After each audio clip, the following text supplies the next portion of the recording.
এখানে চাকরির বিষয়ে যদি আমি কথা বলি, এখন পর্যন্ত প্রায় 13,000-এর উপরে আমাদের সরকারি চাকরি, ডাইরেক্টলি সরকারি চাকরি আমাদের ত্রিপুরা সরকার দিয়েছে। আমরা জবের থেকে এসেছি, তবু অনেকে বলে, নিন্দুকরা প্রায়ই বলে যে চাকরি নেই, চাকরি নেই। আর যেটা কন্ট্রাকচুয়ালে তো বলে লাভ নেই, কত চাকরি আমরা দিয়েছি তার হিসাব নেই। এর মধ্যেও আমরা কিছুদিন, গত 2-3 দিন আগে আমাদের যে এই মন্ত্রিসভার যে ক্যাবিনেট মিটিং হয়েছে, সেখানে আমরা স্পেশাল এক্সিকিউটিভ, এর মধ্যে সেখানে প্রায় 6,066 জন আমরা স্পেশাল এক্সিকিউটিভ এর মধ্যে আমরা নেব, সেটাও আমরা আমাদের ক্যাবিনেট আমরা ডিসিশন নিয়েছি।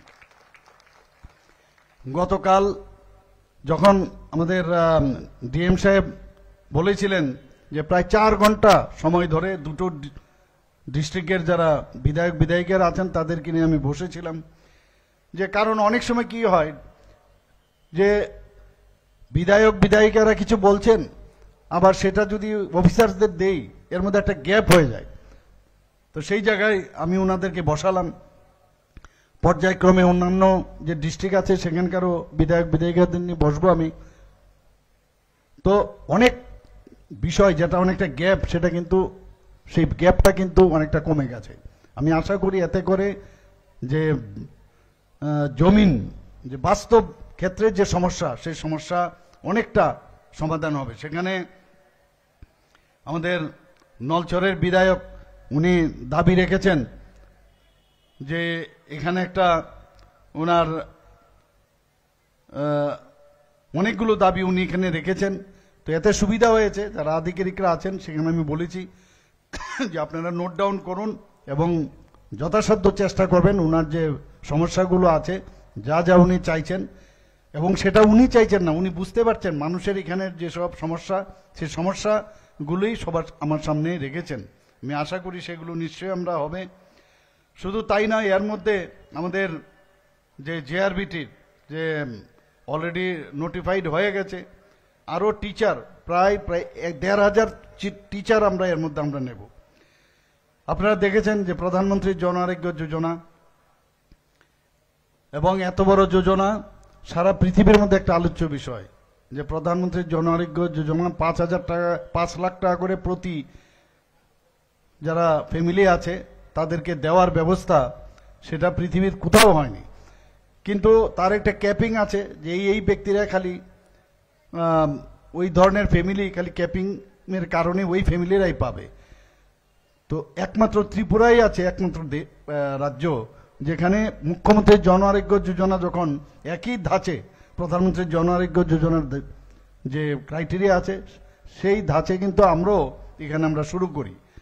এবং এতে করে ত্রিপুরা রাজ্যের সমস্ত মানুষ এখানে যারাই উপস্থিত আছেন আজকে এই যে ইন্স্যুরেন্সের, স্বাস্থ্য ইন্স্যুরেন্স, সেটা কিন্তু কাভারেজে আছে। আমরা এর মধ্যেই আপনারা দেখেছেন যে অনেক যারা আমাদের পেশেন্টরা বোম্বেতে যায়, গিয়ে ওখানে থাকার অসুবিধা হয় ওদের। মুম্বাইয়ে আমি গেলাম, মুম্বাইয়ে কিছুদিন আগে, সেখানে আমরা একটা জমি নিয়েছি সেখানে, এবং কিভাবে ঘর তৈরি করবে, কতটা রুম হবে, সমস্ত এত সুন্দরভাবে আমরা চেষ্টা করছি। সেখানেও এর মধ্যেই সেখানে বিল্ডিং তৈরি হবে। সিমিলারলি দিল্লিতেও গেলে আমাদের রুমের খুব সমস্যা হয়, সেখানেও আমরা একটা জায়গা দ্বারকাতে নিয়েছি, সেখানেও আমি ফিজিক্যালি আমি সেখানে গেছি। তারও একটা মানে আপনারা নিশ্চয়ই সোশ্যাল মিডিয়াতে দেখেছেন যে সেখানেও বিল্ডিং তৈরি হচ্ছে। এতে করে আমাদের যারা ত্রিপুরার লোকরা যখন দিল্লিতে যাবে সেখানে তার সুযোগ সুবিধা হবে। আমরা চেষ্টা করছি বেঙ্গালুরুও এই ধরনের ত্রিপুরা ভবন তৈরি করার, চেন্নাইও অলরেডি কথা বলেছি সেখানেও করার। অর্থাৎ মানুষের যে সমস্যা, সেই সমস্যার যে আমি যেটা বললাম যে সমাধান করার লক্ষ্যে আমরা কাজ করি। বেনিফিশিয়ারি তো আছেই। প্রধানমন্ত্রীর যদি আমরা কথা বলি, যাদের কথা কেউ কোনোদিন ভাবেনি প্রধানমন্ত্রী, সেই তাদের জন্য উনি ভাবেন। বিশ্বকর্মা যোজনা, বিশ্বকর্মা পুজোর সময় উনি সেটা শুরু করেন, প্রায় 13,000 কোটি টাকার সেই প্রকল্প। 18 শ্রেণীর লোকদের কথা ভেবে উনি সেই কাজটা শুরু করেছেন। সোশ্যাল পেনশন আগে 1000 টাকা দেওয়া হতো, সেই জায়গায় আমরা 2000 টাকা করেছি। 29 মাসে, আমি মুখ্যমন্ত্রী হওয়ার পর 29 মাসে আমি 27% ডিএ সরকারি কর্মচারীদের দিয়েছি। 3% আগে আমার মুখ্যমন্ত্রী ছিল, আমাদের সরকার আসার সময় 3% দিয়েছে। 30% আমরা ডিএ এই সরকারি কর্মচারীদের দিয়েছি। আপনারা একটা ঘটনা নিশ্চয়ই আপনাদের মনে আছে, যখন আমাদের ছেলে মেয়েরা মণিপুরে আটকে গিয়েছিল, সেখানে গার্জিয়ানরা আমার কাছে এসে বারবার বলছিল আমাদের ছেলে মেয়েদের অবস্থা খুব খারাপ, মণিপুরের একদম একিউট কন্ডিশনে। রাত্রি 12টার সময় আমি এভিয়েশন মিনিস্টারের সাথে কথা বলে সেখানে এয়ারক্রাফট পাঠালাম। অক্ষত অবস্থায় ত্রিপুরা সরকারের মানে অর্থ দিয়ে তাদেরকে সবাইকে আমরা ফিরিয়ে এনেছি। অর্থাৎ যখন যে প্রবলেম হবে সেই প্রবলেমের সলভ করাটা হচ্ছে সবচেয়ে বড় জিনিস, এবং আমাদের সরকার সেই কাজটা আমি করি। আমি একটা উদাহরণ দিলাম আপনাদের এই সিপাহী জলারে একটা ঘটনা আমি বলি। কিছুদিন আগে এক ভদ্রলোক আমার কাছে গিয়েছিল, আজ থেকে প্রায় 20-25 দিন আগে বা 1 মাস হবে। কি ব্যাপার বলে, আমার মেয়েকে কিডন্যাপ করে নিয়ে গেছে। কোথায় নিয়ে গেছে বলে, আমি তো এফআইআরও করেছি। তো বলে যেখানে যাই, যাওয়ার পরে খুঁজে পাই না। আমি এখানে এসপি বাহাদুর আছেন, এখানে এসপি ওনাকে ফোন করলাম। ইমিডিয়েটলি 24 আওয়ার্সের মধ্যে আমি চাই, এবং পরের দিনই দেখা গেল চলে এলো মেয়ে। তো এই যে আমাদের সরকারের, আমরা যেটা বলি যে কোনো জায়গায় কোনো সমস্যা যদি হয়, সমাধান আমরা যেভাবে করি, কয়েকটা উদাহরণ আপনাদের দিলাম। আপনারা এর মধ্যে দেখেছেন কিডনি ট্রান্সপ্লান্টের বিষয়। স্বাস্থ্যক্ষেত্রে ত্রিপুরাতে কিডনি ট্রান্সপ্লান্ট হবে, সেটা কোনোদিন আমি তো ভাবিনি, অনেক লোকই হয়তো ভাবেনি। কিডনি ট্রান্সপ্লান্ট দুবারে আমরা 2জন ব্যক্তির অলরেডি ত্রিপুরাতে কিডনি ট্রান্সপ্লান্ট হলো, এবং একটা কিডনি ট্রান্সপ্লান্ট করতে গেলে প্রায় 35 থেকে 40 লক্ষ টাকা প্রয়োজন। বিনা পয়সায় আমরা সেখানে এই 2জন ব্যক্তির আমরা বিনা পয়সায় ত্রিপুরা সরকারের সাহায্যে তাদেরকে আমরা কিডনি ট্রান্সপ্লান্ট করলাম, এবং 2জনই খুব ভালো আছেন। যিনি দিয়েছেন এবং যাদের থেকে নেওয়া হয়েছে তারাও ভালো আছেন। একটার পর একটা আমরা চেষ্টা করছি। ত্রিপুরার যেখানে ল অ্যান্ড অর্ডারের সিচুয়েশন এখন আছে, সারা 28টা রাজ্যের মধ্যে ত্রিপুরার নিচের দিক থেকে এবং 3 নম্বর পজিশনে, আগে গত বছর 5th পজিশনে ছিল, এবার 3rd পজিশনে আছে। যে কারণে এখন ত্রিপুরাতে মানুষ বাইরের থেকে ইনভেস্ট করতে চাইছে প্রচুর। এই স্বাস্থ্যক্ষেত্র প্রচুর লোক আসতে চাইছে এখানে। আমাদের আগে মাত্র 200 টোটাল এমবিবিএস এর ডাক্তার ছিল, এখন 400 হয়ে গেছে। টোটাল আমাদের এখন 3টা মেডিকেল কলেজ হয়ে গেছে। Dental college, government dental college আগে 50 সিটের ছিল, এবার আরো 13টা বেড়েছে, প্রায় 63টা আসন হয়েছে। আমাদের বিএসসি নার্সিং যে ইনস্টিটিউট ছিল, সেটাকে আমরা নার্সিং কলেজ আমরা তৈরি করেছি। তো একটা হাব তৈরি করার চিন্তা ভাবনা আমরা করছি। আমরা সুপার স্পেশালিটির আরেকটা প্রায় 700 কোটি টাকা খরচ করে বিভিন্ন ধাপে ওনারা জমি চেয়েছে মণিপুর থেকে, তারাও এখানের মধ্যে আমাদের এখানে এখন কলেজ এবং হসপিটাল করতে চায়, সেটারও আমরা জমি অলরেডি দেখেছি। তো মানুষ এখানে আসছে এখন, কারণ ত্রিপুরাতে আইন শৃঙ্খলা এত ভালো হয়েছে, যে কারণে মানুষ চায়, সবাই চায় একটা শান্তি জায়গার মধ্যে মানুষ বসবাস করুক। কিছুদিন আগে আগর ইন্ডাস্ট্রির একটা এখানে ইনভেস্টমেন্ট সামিট হয়েছিল। প্রচুর লোক বাইরের থেকে, এই আগর ত্রিপুরা আগরতলার নাম আপনারা সবাই জানেন যে আগর থেকে হয়েছে। আমাদের দক্ষিণ জেলাতে প্রচুর আগর গাছ আছে, এবং এই আগরকে সামনে রেখে, শুধু আগরকে যদি সামনে রেখে আমাদের জিএসডিপি অনেক বেশি বাড়তে পারে।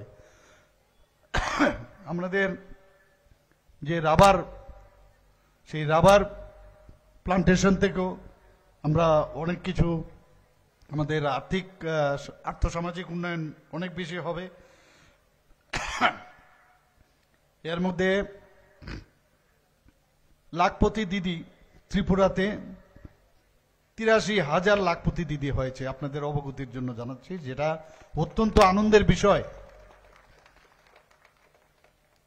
এর মধ্যে বলা হয়েছে আপনাদের এই সিপাহীজলাতেই যে ডি এডিকশন সেন্টার হবে, প্রায় 200 কোটি টাকার খরচ করে আমরা ডোনার মন্ত্রক থেকে সেটা পেয়েছি, আপনাদের জেলাতে হবে। আমরা অলরেডি বিধানসভায় বলেছিলাম নেশামুক্ত আমরা ত্রিপুরা করব, কিন্তু যারা অলরেডি এডিক্টেড তাদেরকে কিভাবে ভালো রাখা যায়, সমস্ত ডিস্ট্রিক্টে একটা করে আমরা ডি এডিকশন সেন্টার আমরা খুলব।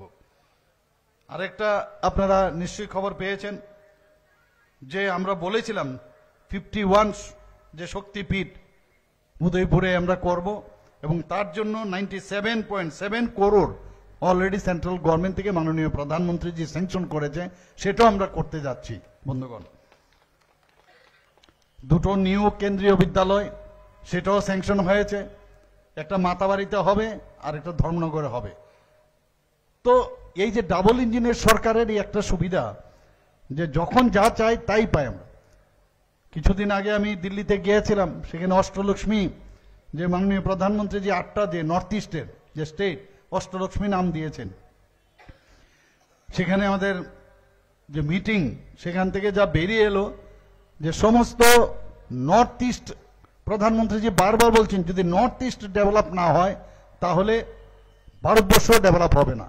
এবং অ্যাক্ট ইস্ট পলিসির কারণে প্রধানমন্ত্রীজি যেভাবে আমাদের বিশেষ করে ত্রিপুরাকে হীরা মডেল আমাদের দিয়েছে, 6টা ন্যাশনাল হাইওয়ে, 4টা ন্যাশনাল হাইওয়ে, আরও সেটাকে উনি অন প্রিন্সিপাল সেটাকে স্বীকৃতি দিয়েছে।